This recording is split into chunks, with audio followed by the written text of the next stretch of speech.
Thank you for speaking with me Great today. to be with you, Allison. Thank you.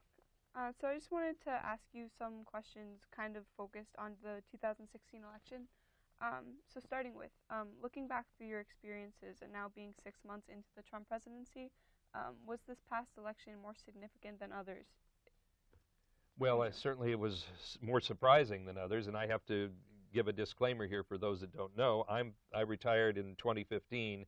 I continued doing some work for CBS News as what they called a contributor during the 2016 process, 2016 cycle. But I was not out, on the road with any of the candidates through the primaries. I certainly paid close attention, but I was as surprised as anyone else on election night with the outcome after all of the polling that we were so wedded to, especially in the closing days of the campaign. So in terms more of the role and the impact of the media, how was this more significant? Well, I think that Donald Trump certainly made the media part of his campaign. So many other candidates, I can't remember another candidate who made the coverage a campaign issue. Yeah. And certainly I can't remember any other candidate who, I might say, because I'm retired and I couldn't have said this when I was still working, so despicably painted the media as the enemy and as the opposition, and so awfully singled out, especially women reporters, a disabled newspaper reporter, for ridicule. So we'd never really seen anything like it.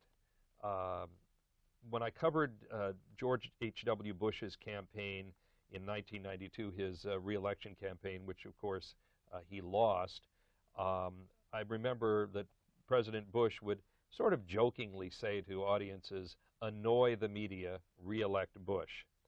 And he didn't say destroy the media, which in effect is, some believe Donald Trump's language. But Bush 41 would say annoy the media. And then when some of us who were covering him were getting pummeled by campaign signs going in and out of some rallies, word got to him, and he would tell audiences, "I'm talking about those talking heads back in Washington, not these folks who are traveling with me." So in that campaign, the media, became sort of a minor issue, but never, like, in answer to your question, the way it did in the 2016 campaign, and as it is now that Trump is in office. So we know that the trust of the press is now at a historic low in the eyes of the public, but while in the days like right after Watergate, the press was held in high esteem because of such good reporting. What do you think has caused the public to lose trust in the press, and again, how would we earn it back? That is a terrific question, and it's a really difficult one to answer. I think one of the problems is that there are so many different sources of information, and so many of them, are really true phony news, that it makes for so many people a challenge, or very difficult for them to realize what is real and what is something that's really an illegitimate source of news. And we've just become so polarized in the country in general that I think that the media have really taken a hit because of that too. And they have to really work they really have to work to earn the public's trust. Reporters at the White House cannot allow themselves to be labeled as the opposition. They can be labeled as the opposition. They can't allow themselves to become the opposition anyway.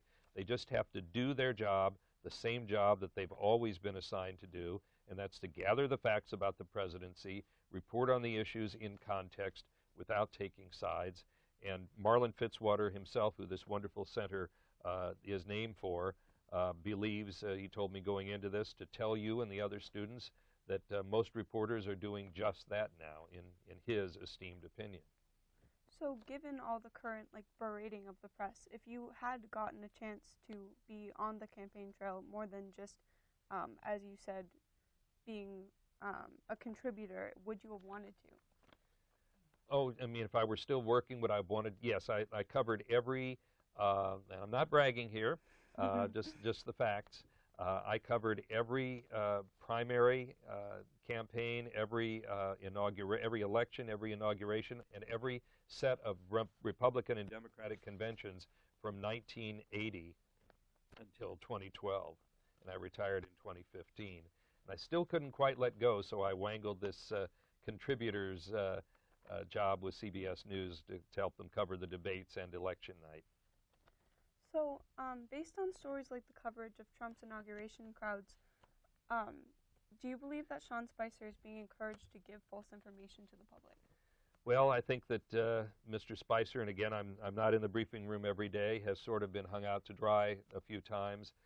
I don't remember any press secretary standing out there and giving facts, giving statements, and having them be contradicted by various people from on the president's staff, and even in some cases the president himself. So he's in a very difficult position. He is serving a very unusual client who starts his day as his own press secretary by being what I have called the commander-in-tweet. And he, pumps out these tweets, and call me old-fashioned, but I don't think that that is a way for a president to communicate with this country. Every president who I covered and some before found ingenious ways to use the media of that time to go around the White House press corps, and I certainly understand it, and I didn't begrudge them that. I even participated in one case when I was a local reporter in Atlanta, and Gerald R. Ford, the president, came to Atlanta, Georgia, and held a regional news conference. He would only take questions from local reporters. The White House press, which I, of course, was not a part of then, was sitting in another room, and it was a way to open it up to questions from someone else and a way to go around the White House press corps. Barack Obama did it very ingeniously, becoming the first social media president, where he would meet with people your age or maybe a little bit older in some cases from various social media, and they would do YouTube interviews. So every president has tried to do it, and Donald Trump is doing it on Twitter. Maybe it's his message that I have the biggest problem with, and not the vehicle, which is Twitter. So, polling conducted by the Washington Post during the 2016 campaign concluded that Trump's main demographic was uneducated white males. So do you think that having such uneducated supporters made it more easier to be liked? Well, certainly it made it easier to be liked by that voting segment, and certainly made it easier to be liked, which translated into votes, by people that he was able to sell on his presidency, but with his platform and what he had in mind. And now, as the really old saying goes, the proof is in the pudding.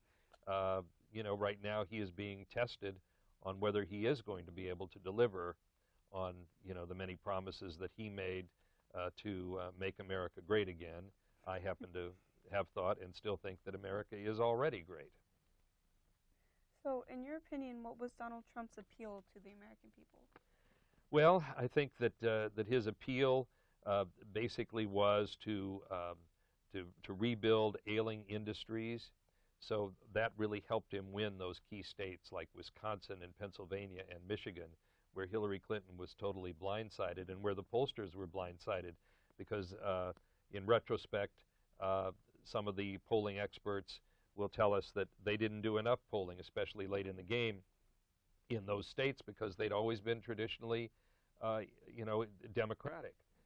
And as I told all of you in our discussions here, I think some of the biggest mistakes I ever made or came close to making were based on assumptions, not mistakes that necessarily ended up in stories, but in my assuming that things were a certain way, and then I'd find out, hopefully in time before I went on the air, that my assumptions were wrong. And there were a lot of assumptions in this campaign that really messed people up, huh?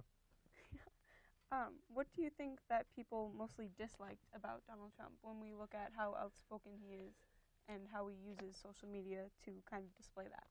Well, I mean, I guess it depends on the demographic, and and again, we all see things through our own life experiences and our own upbringing and so forth. So I think that's really a tough one to answer.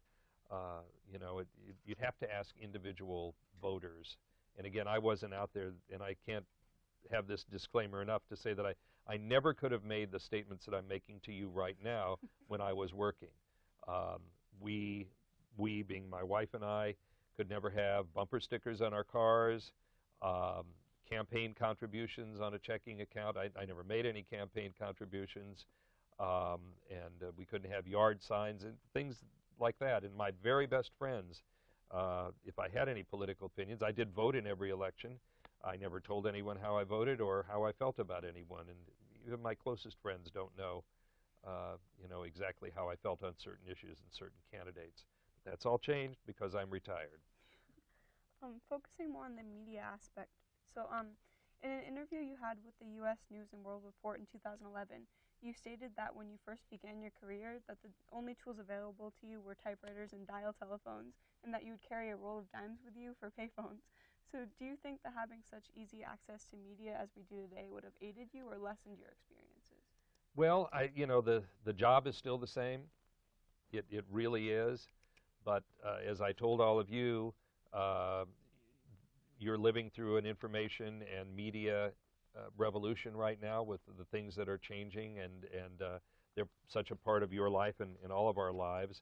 Things were so different back then, but the job was still the same. The ultimate job to, as your journalism teacher I know has taught you, who, what, when, where, why, and how, to get that into the lead of a story is still the basic of what we have to do as journalists.